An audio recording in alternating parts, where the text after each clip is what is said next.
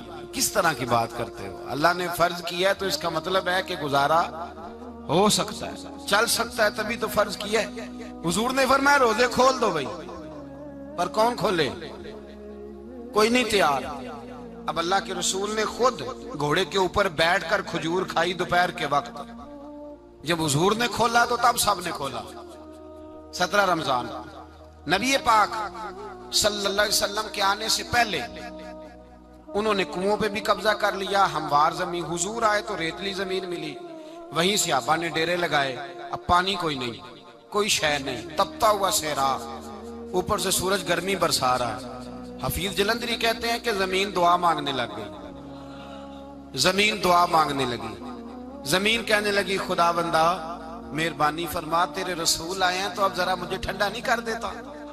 حفیظ جلندری کا نظریہ ہے، وہ کہتے ہیں زمین دعا مانگنے لگی. زمین کہنے لگی مولا تیرے حبیب کے قدم جب میری اس خاک پہ آئے، الہی حکم دے سورج کو اب نہ آگ برسائے.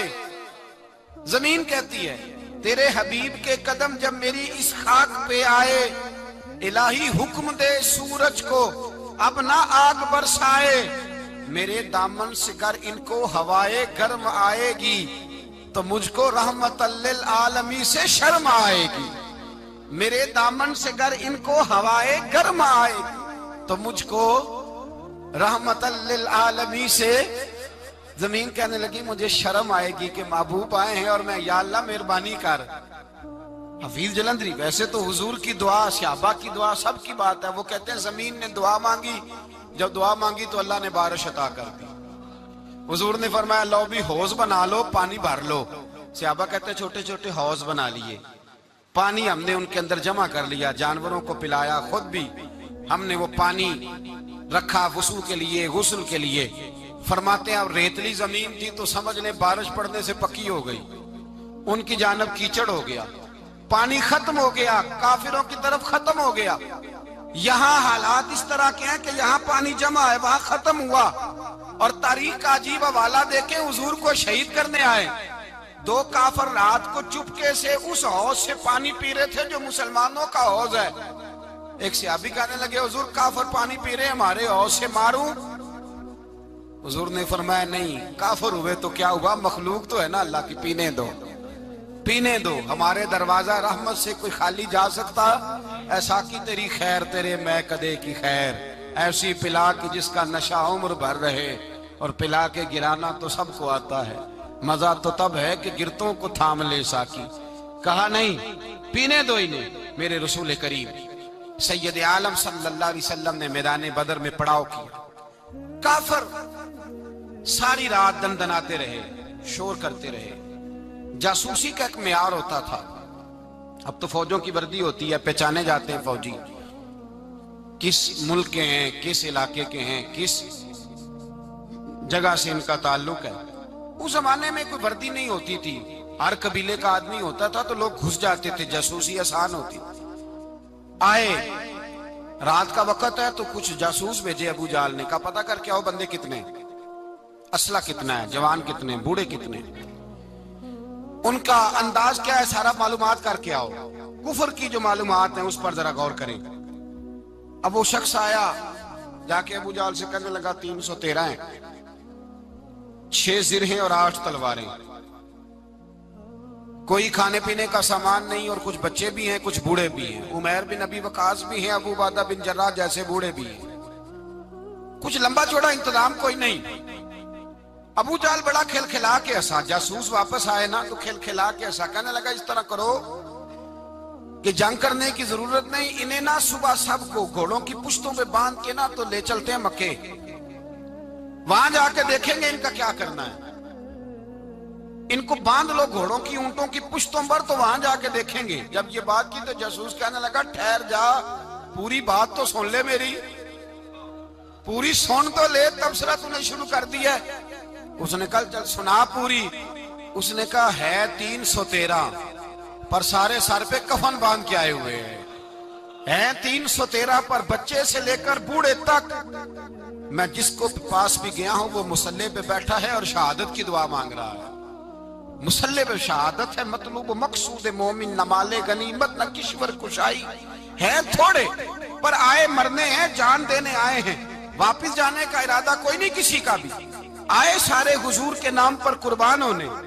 ابو جہل ساری رات شراب پیتا رہا, مغویہ گانے گانے والی عورتیں ساری رات گانے گاتی رہیں, اور ادھر انداز بڑا نرالا ہے.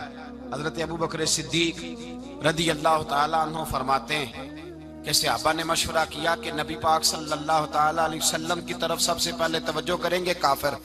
حضور کے لیے کسی محفوظ جگہ کا بندوبست کیا جائے.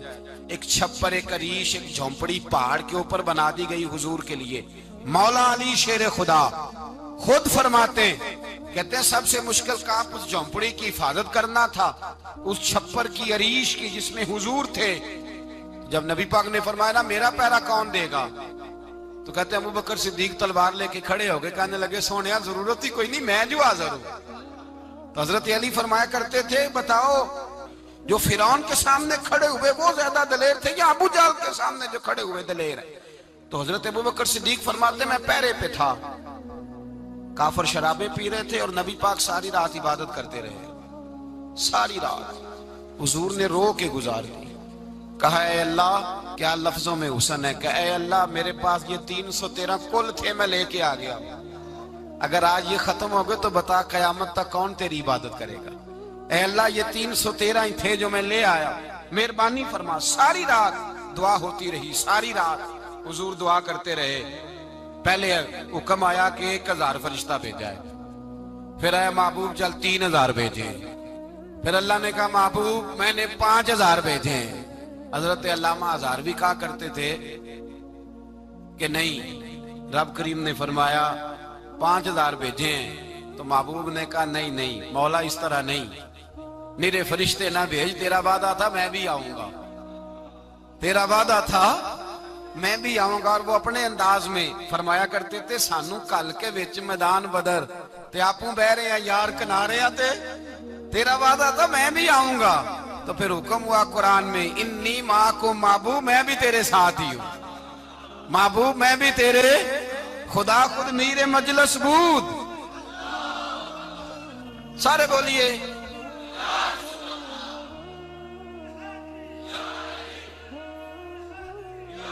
بھئی. آج تو دن ہے نا نعرے لگانے کا, یوم البدر منا رہے ہیں, تو آج تو ٹھنڈا ٹھنڈا نعرہ نہ لگائیں. میں نے اپیل کی تھی کہ نعرہ تحقیق بھی لگایا کریں.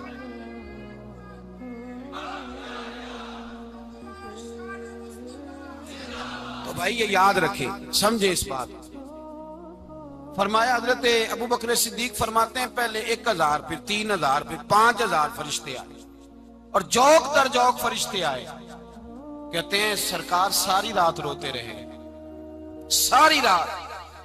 تیرے صرف اسلحے سے ہی اللہ کی مدد نہیں آئے گی, تو نے ایٹم بم بنا لیا اور توفیق عید کی نماز کی بھی نہیں, اس سے تھوڑی مدد آئے گی. میرے مصطفیٰ کریم سید عالم صلی اللہ علیہ وسلم نے فرمایا, امت کو درس دیا, اسلحہ بھی جمع کرنا, طاقت بھی اکٹھی کرنا, صفیں بھی بنانا, اپنے اندر اتحاد بھی پیدا کرنا. لیکن اگر تم نے کفر پر غلبہ حاصل کرنا ہے تو اس کے لیے خدائی مدد کی ضرورت ہوگی. اگر تم سے اللہ کی مدد روٹ گئی تو جتنے مرضی اسلحے جمع کرتے پھرو, جتنی مرضی طاقتیں اکٹھی کرتے پھرو, پھر جس قدر مرضی تم ایٹم بم بناتے پھرو, جب خدائی مدد ہی تمہارے ساتھ نہیں تو کیسے نظام چلے. تو حضرت ابو بکر صدیق فرماتے ساری رات, حتیٰ کہ میں بے چین ہو گیا. حضور سجدے میں تھے تو میں حضور کے اوپر لیٹ گیا. میں نے کہا محبوب بس کریں, اٹھ کے دیکھے تو صحیح میرے اللہ نے کتنی مدد نازل فرما دی ہے. صبح رسول پاک تشریف لائے, صحیح مسلم, ابو داؤد, کتابوں کے نام یاد رہیں گے. حضرت انس بن مالک حدیث کے راوی ہیں, کہتے ہیں حضور اٹھے اور ایک دن پہلے چھڑی لے کے میدان میں آئے, ایک دن پہلے اٹھے، دیکھو میرے محبوب کے علم کی شان۔ میرے اعلیٰ حضرت فرماتے ہیں اور کوئی غیب تم سے نہا ہو بھلا جب خدا ہی نہ چھپا رہا، اور کوئی غیب تم سے نہا ہو بھلا جب خدا ہی نہ چھپا رہا۔ تم پر کروڑوں درود۔ اور ہمارے ایک شیخ تھے علامہ تحسین رضا صاحب رحمۃ اللہ علیہ، ان کا بڑا خوبصورت شعر ہے، وہ فرمایا کرتے تھے علم غیب رسول کے منکر اس حقیقت کو بھول جاتے ہیں، غیب مانا کہ راز ہے لیکن راز اپنوں سے کب چھپاتے ہیں۔ راز مانا، غیب مانا کہ راز ہے لیکن راز اپنوں سے کب چھپاتے ہیں۔ ایک دن پہلے حضور میدان میں آئے، صحیح مسلم کی حدیث ہے، اور محبوب پاک صلی اللہ علیہ وسلم کی دست مبارک میں چھڑی ہے۔ حضرت انس کہتے ہیں حضور میدان میں آئے اور حضور نے لکیر کھینچی، فرمایا کل یہاں ابو جال مرے گا۔ کب مرے گا؟ یہاں مرے گا۔ فرمایا یہاں عتبہ مرے گا، یہاں عتبہ مرے گا، یہاں ولید مرے گا۔ حضرت انس فرماتے ہیں میری لکیروں پہ نظر تھی، لوگ جنگ لڑتے رہے، میں لکیریں دیکھتا رہا۔ اللہ کی عزت کی قسم جہاں حضور نے چھڑی رکھی تھی، جو مرا وہیں آ کے مرا ہے، جو مرا ہے وہیں آ کے، جو دن کو کہہ دیا دن ہے تو دن نکل آیا، جو شب کو کہہ دیا شب ہے تو رات ہو کے رہی۔ خدا نے ان کی زباں کو وہ اختیار دیا، جو نکلی منہ سے ان کے وہ بات ہو کے رہی۔ فرمایا جہاں حضور نے چھڑی رکھی تھی، جو مرا ہے وہیں آ کے مرا ہے میرے رسول کریم سید عالم صلی اللہ تعالی علیہ وسلم نے اگلے دن صبح اٹھ کے صف بندی بنوائی۔ حضور نے اپنے ہاتھ کے اندر چھڑی لے لی، فرمایا چلو ابھی صفیں سیدھی کرو۔ کیا کرو؟ کرانی چاہیے نا صفیں سیدھی، ہمیں کر بھی لینی چاہیے نا۔ حضور نے فرمایا تم صفیں سیدھی کرو، اللہ تمہارے دل سیدھے کر دے گا۔ تو یہاں سیدھے کرانے والے ہوتے ہیں، کرنے والا۔ اور میرے نبی پاک صلی اللہ علیہ وسلم نے فرمایا جب تم نماز کے لیے صفیں سیدھی کرتے ہو تو رب تو تمہیں دیکھ کے مسکراتا ہے، جو اس کی شان کے لائق ہے۔ حضور صفیں سیدھی کرا رہے تھے۔ حضرت سواد انصاری ایک صحابی تھے، تو پیٹ ان کا بڑا تھا۔ حضور نے چھڑی رکھی، فرمایا پیچھے ہٹ تھوڑا سا، بڑا پیٹ تھا۔ چھڑی لگائی نہ تو کہنے لگے حضور کیوں ماری ہے چھڑی آپ نے مجھے؟ نبی پاک صلی اللہ علیہ وسلم نے فرمایا چل ناراض نہ ہو، بدلہ لے لے۔ کہنے لگے لائیں دے بدلہ۔ حضور نے چھڑی پکڑائی تو کہنے لگے کپڑا ہٹائیں۔ حضور نے کپڑا ہٹایا تو جس میں اقدس چومنے لگے، کہنے لگے محبوبہ پتہ نہیں تھوڑی دیر کے بعد کیا بننا ہے۔ میں نے کہا جاتی جاتے بوسے ہی لے لوں حضور، بوسے ہی لے لوں جاتے جاتے مصطفیٰ کریم۔ اور یہ واقعات کئی صحابہ کے، حضرت عکاشہ بن محسن کا بھی ہے اور بھی کئی لوگوں کا۔ میرے رسول پاک علیہ السلام میدان بدر میں، بدر کی فضا عرض کر رہا ہوں، دو صحابی تھے، ایک کا نام حضرت حذیفہ بن یمان اور ایک کا نام حضرت حسین۔ یہ دو صحابی ہیں رسول پاک صلی اللہ علیہ وسلم۔ یہ کہیں سے آ رہے تھے واپس، ابو جال کی ملاقات ہو گئی۔ جنگ میں جا رہے ہو، اپنے نبی کے لیے آئے ہو، مدد کرو گے؟ انہوں نے کہا نہیں ہم تو ویسے ہی آ رہے تھے۔ ابو جال نے کہا اگر ویسے ہی آ رہے تھے تو ٹھیک ہے جاؤ، وعدہ کرتے ہو لڑو گے تو نہیں؟ کہا نہیں لڑیں گے۔ یہ دونوں وعدہ کر کے آ گئے حضور کے پاس، کہا یا رسول اللہ ہم نے اس سے وعدہ کر لیا ہے، لیکن ہمارا ارادہ تو لڑائی کرنے کا ہے، ہمیں تو یہاں کے پتہ چلا ضرورت پڑی ہے۔ تو نبی پاک صلی اللہ علیہ وسلم نے فرمایا تم نے وعدہ کر لیا اب تم نہیں لڑو گے۔ کہا یا رسول اللہ کافر سے وعدہ کیا ہے۔ میرے نبی پاک نے فرمایا کیا تو مومن نے ہے نا۔ کس نے کیا ہے؟ اللہ اکبر۔ کوئی وعدوں کی پاسداری نہیں کرتا۔ میدان بدر میں جہاں ایک ایک فرد کی ضرورت ہے، ایک ایک فرد کی، وہاں رسول پاک نے فرمایا مومن نے وعدہ کیا ہے لہٰذا ہم دو مجاہد کاٹتے، فرمایا تم بیٹھ جاؤ تم نہیں لڑو گے۔ اب دونوں لشکر آمنے سامنے ہوئے، آمنے سامنے۔ سب سے پہلے آنے والوں میں سے ادھر سے ولید آیا، عتبہ آیا، اس کا بھائی شیبہ آیا، یہ تین آئے۔ کہنے لگے حضور ہمارے مقابلے میں بھیجے۔ نبی پاک نے انصار میں سے بھیجا، کہنے لگے یہ نہیں ہمیں چاہیے، ہمارے مقابلے میں قریشی اور ہاشمی بھیجو۔ برادری کا بڑا شوق تھا نا قریشی۔ حضور نے فرمایا چلو تمہارا جلدی مرنے کا ارادہ ہے تو بھیج دیتے ہیں، ٹھیک ہے تمہارے پائے کے بھیج دیتے ہیں۔ حضور نے فرمایا چلو امیر حمزہ اٹھو۔ حضرت امیر حمزہ اسد اللہ و رسولہ اٹھ کے کھڑے ہو گئے، فرمایا چلو علی آپ بھی اٹھو۔ شیر خدا تو یوں اٹھے کہ جیسے پہلے سے ہی کھڑے تھے۔ حضور نے فرمایا چلو ابو عبیدہ بھی اٹھے، تینوں صحابی اٹھے۔ حضرت عبادہ ذرا بوڑھے تھے, ان کے لیے تھوڑا مشکل ہوا دشمن کو سنبھالنا, باقی تو دونوں نے کاٹ کے رکھ دیے دشمن. اور حضرت علی رضی اللہ تعالیٰ عنہ نے دیکھا نا جناب عبادہ ذرا زخمی ہو گئے, دشمن ان کا بھاری ہو رہا تو دوڑے گئے, مارا حضرت عبادہ کا دشمن بھی مارا, اور جناب ابو عبادہ کو کندھوں پہ اٹھا کے در رسول پہ لے گئے. کہنے لگے سونیا یا رسول اللہ آپ کے دشمن میں مار آیا ہوں, غلام بچا کے لے آیا ہوں, یہ میں لے آیا ہوں آپ کی, یہ شان ہے حضرت علی شیر خدا کرم اللہ. اب جنگ کا نکارہ بجا, کہاں 1000, ایک مورخ کہنے لگا نہیں پورا 1000 نہیں تھا, 950 تھا. میں کہا چل تو 900 کر لے یار, اس میں کون سی حرج والی بات ہے, پھر بھی 900 اور 300 کا کیا مقابلہ. اور پھر اسلحے سے لیس 1000 کا لشکر, میرے رسول کائنات سرور عالم صلی اللہ علیہ وسلم جب جنگ چھڑی, امیہ بن خلف بڑا مارتا تھا حضرت بلال کو, جناب بلال کے قابو ہی آ گیا, حضرت بلال کے قابو آ گیا. کہنے لگا معافی مل جائے گی, معافی مل جائے گی, معافی مل جائے گی, دوڑنے لگا. حضرت عبد الرحمن بن عوف کہنے لگے بلال جب کوئی معافی مانگے تو دے دینی چاہیے, فرمایا سب کو دینی ہے, اس ظالم کو نہیں دینی. پکڑ کے مارا جناب سیدنا بلال حبشی رضی اللہ تعالیٰ, پکڑ کے مارا, فرمایا مجھے بڑی سزائیں دیتا. اس امت کا فرعون ابو جہل نے ساری زندگی ستایا ہے, 2 چھوٹے چھوٹے بچے معوذ اور معاذ, اور ان کی عمریں 17 سال سے کم بتائی جاتی ہیں, اور حسین لفظ ہیں. حضرت عبد الرحمن بن عوف کہتے ہیں دونوں میرے پاس آئے, اور ایک روایت میں یوں بھی انداز ہے, کہتے ہیں ایک بھائی کا قد چھوٹا تھا, تلوار اونچی تھی اس سے, اور آئے, اور یہ لفظ ہیں تاریخ میں محفوظ, آئے آ کے کہنے لگے عبد الرحمن سے چچا ابو جہل کدھر ہے. تو میں نے کہا تم نے کیا کرنا ہے. ان کا جواب پتہ کیا ہے, یہ نہیں کہا کہ دین کا دشمن ہے, یہ نہیں کہا بڑا ظالم ہے اس لیے مارنا ہے, کہا تم کیا کرو گے. تو جواب وہ شاہ نامہ اسلام نے اپنے لفظوں میں بیان کیا, کہنے لگے مریں گے. زیادہ یہی ہے نا کہ ہم کمزور ہے, پوچھنے کا سٹائل یہ تھا کہ تم بچے ہو, تم نے کیا کرنا ہے.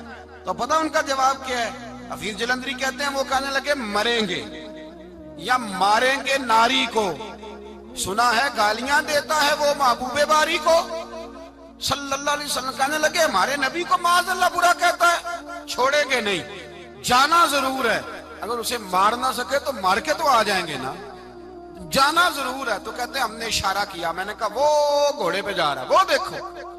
کہتے ہیں بس چھلانگے لگاتے دوڑے, بھاگے گئے, ایک نے اچھل کے تلوار ماری, دوسرے نے بھی گرایا, تیسرے نے بھی زخمی کیا. ابو جہل نے تلوار ماری تو ایک بھائی کا بازو کٹ گیا, تو ہلکا سا گوشت لٹک رہا تھا, اس نے پیر رکھ کے گوشت بھی جدا کر دیا اور کاٹا ابو جہل. جب نیچے گرا اب عبداللہ ابن مسعود آئے, دیکھا کچھ جان باقی ہے, رسی جل گئی, بال نہیں گئے. حضرت عبداللہ ابن مسعود جب گلا کاٹنے لگے تو کہنے لگا ذرا نا گردن نیچے سے رکھ کے کاٹنا, گردن ذرا نیچے رکھ کے کاٹنا. فرمایا کیوں. کہنے لگا ذرا سردار ہوں, گردنوں میں پڑی گردن میری اونچی نظر آنی چاہیے, رسی جل گئی پر بال. کہنے لگا ایسا نہ ہو غلاموں میں پڑی ہو تو چودھری کی گردن لہذا ہی نہ نظر آئے, ذرا نیچے سے رکھ کے کاٹنا. حضرت عبداللہ ابن مسعود رضی اللہ تعالیٰ انہوں نے گردن کو کاٹ ڈالا. میرے بھائی اب جنگ ختم ہونے لگی آہستہ آہستہ, دونوں بچے اپنی تلواریں لے کے در رسول پہ آئے. ایک کہنے لگا میں نے مارا ہے, دوسرا کہنے لگا حضور میں نے مارا ہے. حضور نے فرمایا تلواریں دکھاؤ, خون کس کو لگا ہے. جب خون دیکھا تو دونوں کو ایک جتنا لگا تھا. میرے حبیب مسکرائے, فرمایا تم دونوں نے مارا ہے, تم دونوں نے مارا ہے. میرے رسول پاک سید عالم صلی اللہ تعالی علیہ وسلم نے دیکھا امیہ بھی مر گیا. ابو البختری, عتبہ, عتیبہ, شیبہ, امیہ بن خلف, بڑے بڑے دشمن مر گئے. 70 کے قریب قتل ہوئے, 70 کے قریب گرفتار ہوئے, باقی بھاگ گئے. 14 صحابہ صرف شہید ہوئے. ان کے جو مر گئے نبی پاک نے کنویں کے اندر پھینک دیے, اور کنویں کے سرانے کھڑے ہو کے ذمہ داری سے, سیاستہ کی روایت عرض کر رہا ہوں, ذمہ داری سے حضور نے بدر کے کنویں پہ کھڑے ہو کے فرمایا او کافرو, او فلاں بن فلاں, او فلانے کے بیٹے فلانے, تم نے دیکھ لیا میرے رب کے وعدے کتنے سچے ہیں. حضرت عمر کہنے لگے حضور مردوں سے آپ باتیں کر رہے ہیں. تو نبی پاک نے فرمایا عمر جتنا تم سن رہے ہو اتنا یہ بھی سن رہے ہیں.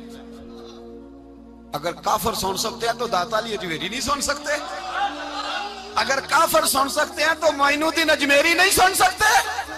کہاں بیٹھ کے تو عقیدہ پڑھتا رہا ہے؟ اگر مشرکوں بے ایمانوں کا آواز آتی ہے تو کیا حضرت ابو ہریرہ اپنی قبر میں نہیں سنتے؟ غوث اعظم جیلانی نہیں سنتے؟ میرے اعلیٰ حضرت کا عقیدہ ہے، وہ فرماتے ہیں واللہ وہ سن لیں گے اور فریاد کو پہنچیں گے ہم۔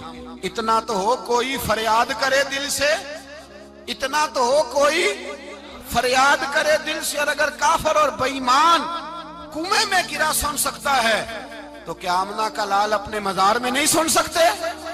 کہاں سے لوگ عقیدہ لے آتے ہیں؟ میرے نبی پاک نے فرمایا سنتے ہیں۔ سلام دیتے ہو جب قبرستان جاتے ہو؟ کیا کہتے ہو؟ سلام کس کو کہا جاتا ہے؟ اس کو کہا جاتا ہے جو وعلیکم السلام کہے، اس کو کہا جاتا ہے جو وعلیکم السلام کہے۔ او بھائی سنو، میرے رسول پاک سید عالم صلی اللہ تعالی علیہ وآلہ وسلم نے کہا دیکھا تم نے میرے رب کا وعدہ کتنا سچا ہے؟ یہ کہہ کے میرے رسول پاک آئے، ایک آدمی کو پہلے بھیجا، فرمایا جاؤ جا کے خوشخبری دے دو، اللہ نے فتح دے دی ہے، خوشخبری دو۔ پھر حضور آئے، ان گرفتار ہونے والوں میں حضور کے اپنے داماد ابو العاص بھی ہیں، حضور کے چچا جناب عباس بھی ہیں، وہ بھی ہیں، اور بھی کئی لوگ ہیں گرفتار ہونے والے آئے۔ حضرت انس کہتے ہیں آدھی رات کا وقت تھا، جب ان کو لایا گیا نا گرفتار کرنے والوں کو مدینے، تو صحابہ کو غصہ ہی بڑا تھا، کس کس کے رسیاں باندھ دی۔ حضرت بلال کی ڈیوٹی تو ذرا زور زور سے باندھتے تھے، زور زور سے، ذرا تگڑی کر کے، بڑا ستایا تم لوگوں نے، زور زور سے۔ کہتے ہیں آدھی رات کا وقت ہوا، میں مسجد میں آیا تو حضور کو بے چینی سے ٹہلتے دیکھا مسجد میں، تو میں نے کہا حضور کیا ہوا؟ یہ سونے کا وقت تھا آپ کے آرام کا، تھکے ہارے آئے تھے، تو حضور نے فرمایا تم نے رسیاں زور سے باندھ دی ہیں، وہ ہائے ہائے کرتے ہیں، مجھے نیند نہیں آتی۔ نیند حضور وہ دشمن ہے، وہ آپ کا دشمن ہے۔ فرمایا وہ میرے دشمن ہے پر میں تو رحمت للعالمین ہوں، ذرا ڈھیلی کر دو، سو جائیں تو میں بھی سو جاؤں۔ سویرے حضور نے صحابہ کو بلایا، فرمایا ان کا کرنا کیا ہے؟ حضرت عمر کا مشورہ سنو۔ حضرت عمر کہنے لگے حضور جو میرے رشتہ دار ہیں میرے حوالے کرے، پہلے میں ان کی گردنیں کاٹوں، جو ابو بکر کے ہیں اس کو ان کی گردنیں کاٹے، جو عثمان کے ہیں علی کے ہیں ان کو دو، سب کو کاٹیں، اپنے اپنے رشتہ داروں کو۔ میرا جو ہے میں اپنے ہاتھوں سے اسے ذبح کروں گا، میرے نبی کی دشمنی کرتا ہے۔ حضور نے فرمایا عمر تیرا فیصلہ ذرا تگڑا ہے، تھوڑا نرم چاہیے۔ حضرت ابو بکر صدیق کو بلایا، فرمایا تیرا کیا ارادہ ہے؟ حضرت ابو بکر کہنے لگے حضور کچھ فدیہ لے لیں، ان پہ رحم کریں، مجھے لگتا ہے بہت سارے کلمے پڑ جائیں گے، کچھ مہربانی کریں، ان پہ شفقت کریں۔ حضور نے فدیہ تعین کر دیا، فرمایا اتنے اتنے پیسے دو، جاتے جاؤ۔ کچھ نے کہا ہم غریب ہیں، فرمایا تم مسلمانوں کے 10 بچوں کو حساب کتاب سکھا دو، تمہیں چھٹی۔ کچھ نے کہا جی ہمیں یہ بھی نہیں آتا، فرمایا تم ویسے ہی آزاد ہو جاؤ۔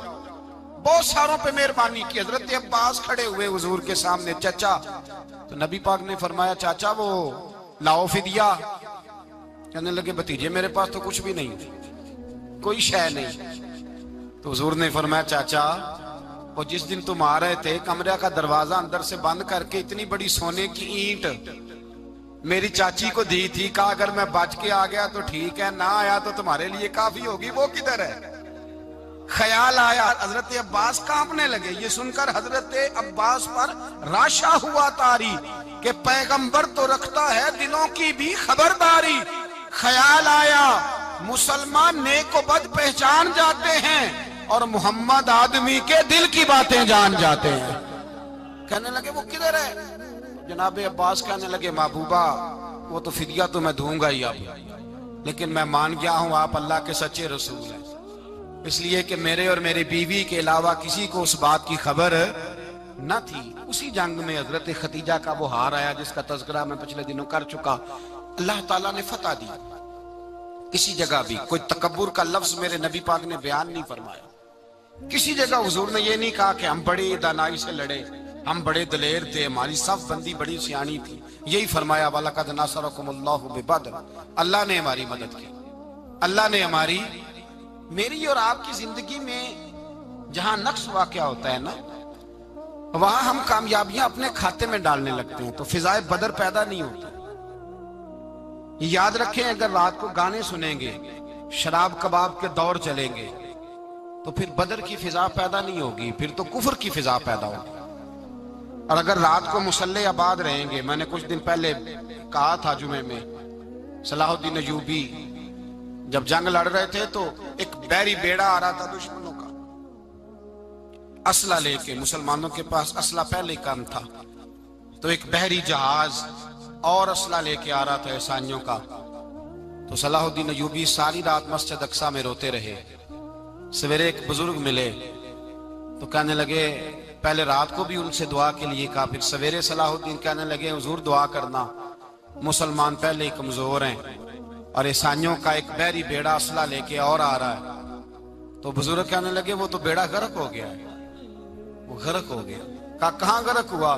تو کہنے لگے تو ساری رات روتا رہا تو تیرے آنسوؤں میں ہی غرق ہو گیا، تیرے آنسوؤں میں غرق ہو گیا، وہ اب نہیں آئے۔ کچھ دیر کے بعد خبر مل گئی واقعی ڈوب گیا ہے پانی میں۔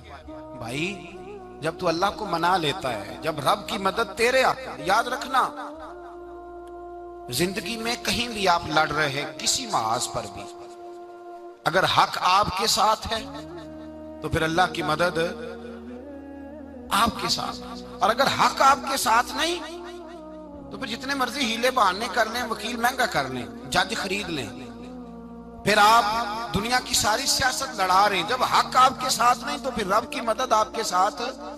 آج شام کے اندر روز قتل ہوتا ہے، برما کے مسلمانوں پر زمین تنگ ہے، کشمیر میں اتنا خون بہہ چکا ہے کہ اب شاید کشمیر کی وادی خون پیتی بھی نہیں، اتنا خون بہہ گیا ہے۔ فلسطین قبلہ اول مسلمانوں کا مسجد اقصی یہودی کے قبضے میں ہے، مسلمان اپنی اپنی اپنی اپنی، اور ظلم کی بات یہ ہے، ظلم کی بات کہ ہم توحید کا اعلان کرنے والے، توحید کے ٹھیکیدار بننے والے، سلوٹ کرنے پہ آتے ہیں تو عیسائیوں کو بلا کے کرتے ہیں، یہودیوں کو بلا کے کرتے ہیں۔ میرے بھائی مسلمان کے پاس اسلحہ بھی ہے، پیسہ بھی ہے، دولت بھی ہے، ہر قسم کا ذخیرہ ہے، ضرورت یہ ہے کہ اسے خدا کی مدد نصیب ہو جائے۔ اللہ کی مدد جب تھی تو اسلحے کی ضرورت نہ تھی، جب تک خدا کی فضائے بدر پیدا کریں، فضائے بدر پیدا کریں۔ اگر حق آپ کے ساتھ ہے، اندر خلوص ہے، اور آپ لڑ اللہ کے دین کے لیے رہے ہیں، ذاتی اگر نام و نمود ہے، خواہشات ہیں، ذاتی آپ کے مفادات ہیں، تو پھر بڑی جلدی یہ سفر ناکامیوں کا سفر ہو جاتا ہے۔ فضائے بدر پیدا کریں، رضائے الہی کے لیے میدان میں نکلنے کا جذبہ اپنے دل میں پیدا کریں۔ بدر کے 14 صحابہ جو شہید ہوئے، وہ 14 صحابہ کو ہم سلام عقیدت پیش کرتے ہیں۔ ان 14 کے لوگوں کو شاید نام بھی نہ آتے ہوں، لیکن اسلامی تاریخ میں انہوں نے ایسا حسن بھرا ہے، ایسا حسن بھرا ہے کہ کافر آج بھی بدر کے نام سے کامتا ہے۔ نام نہ بنائیں دین کے معاملے میں، کام کریں، جو کام کرتا ہے اللہ اس کا نام بنا دیتا ہے۔ کام کریں، اور کبھی بھی دین کی نصرت کے لیے جب نکلیں اپنے آپ کو آگے نہ کریں، دین کو آگے رکھیں۔ بدر والوں نے دین آگے رکھا تھا۔